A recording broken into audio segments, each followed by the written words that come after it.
Congress JDS ಮೈತ್ರಿ ಸರ್ಕಾರ ಹಾವು ಮುಂಗ್ಸಿ ಸಂಸಾರ ಅಂತ ಬಿಜೆಪಿ ನಾಯಕ ಆಯನೂರು ಮಂಜುನಾಥ್ ವಾಗ್ದಾಳಿ ನಡೆಸಿದ್ದಾರೆ.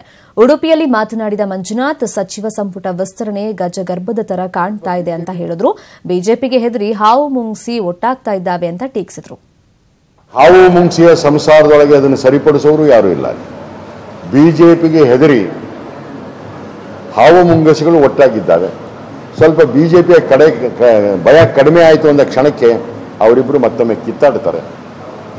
ಈ ಸಾಲ ಮನ್ನಾದ ವಿಷಯದೊಳಗೇನೆ ಕುಮಾರಸ್ವಾಮಿಯವರು ಇತ್ತಂತ ಜಾಣತನದ ಹೆಜ್ಜೆಯನ್ನು ಇಡ್ತಾ ಇದ್ದಾರೆ. ತಾವು ಗಮನಿಸಿದ್ದೀರಿ, ನಾನು ಬಂದು 24 ಗಂಟೆಯೊಳಗೆ ಮನ್ನಾ ಮಾಡ್ತೇನೆ ಅಂತ ಹೇಳಿದ್ರು.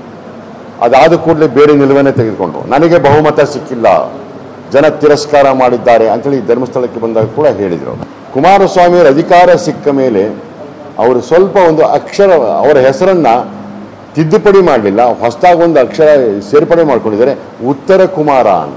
ಈಗ ಅವ್ರು ಹೇಳ್ತಾ ಇದ್ದಾರೆ ಕಾಂಗ್ರೆಸ್ಸಿನ ಜೊತೆ ಸಮಾಲೋಚನೆ ಮಾಡಬೇಕು ಅಂದರೆ, ತಾವು ನಾಳೆ ಮಾಡೋಕ್ಕೆ ಆಗದೇ ಇದ್ದರೆ ಕಾಂಗ್ರೆಸ್ ನನಗೆ ಸಹಕಾರವನ್ನು ಕೊಡಲಿಲ್ಲ, ಆ ಕಾರಣಕ್ಕೆ ನಾನು ರೈತರಿಗೆ ಮಾಡಲಿಲ್ಲ ಅಂತೇಳಿ ಇವರ ಬಂದೂಕನ್ನು ಕಾಂಗ್ರೆಸ್ಸಿನ ಹೆಗಲ ಮೇಲೆ ಇಟ್ಟು ರೈತರಿಗೆ ಹಾರಿಸ್ತಾ ಇದ್ದಾರೆ. ಹಿಟ್ ಅಂಡ್ ರನ್ ಅಲ್ಲ, ದೇ ಆರ್ ಶೂಟಿಂಗ್. ಯಾರ ಹೆಗಲ ಮೇಲೆ ಅಂದರೆ ಕಾಂಗ್ರೆಸ್ಸಿನ ಹೆಗಲ ಮೇಲೆ. ಆ ಥರ ಭಾಳ ನಯವಂಚನೆಯ ಅತ್ಯಂತ ಸುಳ್ಳು ಹೇಳಬಲ್ಲಂಥ ಅತ್ಯಂತ ಪ್ರತಿಭಾವಂತ ಒಬ್ಬ ಮುಖ್ಯಮಂತ್ರಿ ಸದ್ಯದಲ್ಲಿ ನಮ್ಮ ಕಣ್ಣ ಮುಂದೆ ಇದ್ದರೆ